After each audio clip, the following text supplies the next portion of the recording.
अगर मैं ये बोलूँ सिर्फ अच्छी टाइमिंग की वजह से डिकोडिंग बाय ये सब्सक्राइबर डबल हो गए दो, और इस बात की मैं गारंटी ले सकता हूँ कि अगर एल्ग्रो ये गलती ना करता तो डिकोडिंग बाय कभी ग्रो कर ही नहीं पाता। नहीं, मैं इस वीडियो में एल्ग्रो के बारे में नहीं, डिकोडिंग बाय के ग्रोथ सीक्रेट के बारे में बात करने वाला हूँ। और मैं इस बात की भी गारंटी लेता हूँ ये 3 डिकोडिंग बाय सीक्रेट्स तुम्हें पूरे यूट्यूब पे नहीं मिलने वाले। हाँ, इन तीनों सीक्रेट से तुम अपने चैनल को बूस्ट कर सकते हो। तो यही पे आता है सीक्रेट नंबर 1, डाउनफॉल ऑफ एल्ग्रो। तुम्हें डिकोडिंग बाय के सीक्रेट जानने हैं तो तुम्हें सबसे पहले एल्ग्रो के बारे में जानना पड़ेगा।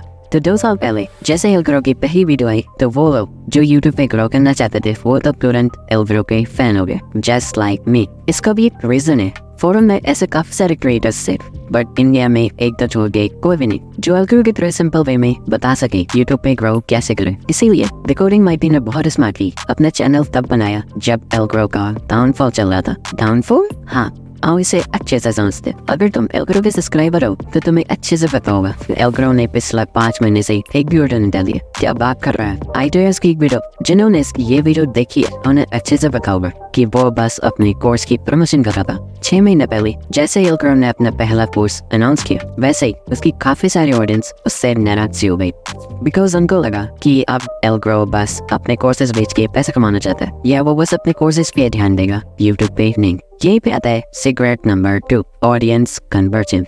इस टाइम तक डिकोडिंग बाय अच्छे से जान चुका था कि एल्ग्रो की ऑडियंस अब दूसरे एल्ग्रो को देखना चाहती है। यहाँ तक कि डिकोडिंग बाय को ये भी पता चल चुका था कि उसे एग्जैक्टली क्या करना है, एक ऐसा चैनल जो एल्ग्रो की ऑडियंस को अपनी ऑडियंस में कन्वर्ट कर सके। बट डिकोडिंग बाय जानता था ऑडियंस कन्वर्ट करना आसान नहीं है, इसलिए उसने पहली वीडियो एल्ग्रो पे बना दी और बहुत स्मार्टली एल्ग्रो की एडिटिंग और एल्ग्रो का 4 स्टेप फॉर्मूला दोनों को कॉपी किया ताकि उसकी ऑडियंस को यकीन दिला सके कि वही एल्ग्रो 2.0 है। रिजल्ट तुम्हारे सामने। Secret number 3, grow with big creator. Decoding by ने बहुत स्मार्टली अपनी दूसरी वीडियो भी एक बड़े क्रिएटर के अंडर में बनाई जो था मिस्टर मिको। बट यहाँ एक प्रॉब्लम थी, उसकी 3rd वीडियो भी एक बड़े क्रिएटर के अंडर में बनी जो था मनोज।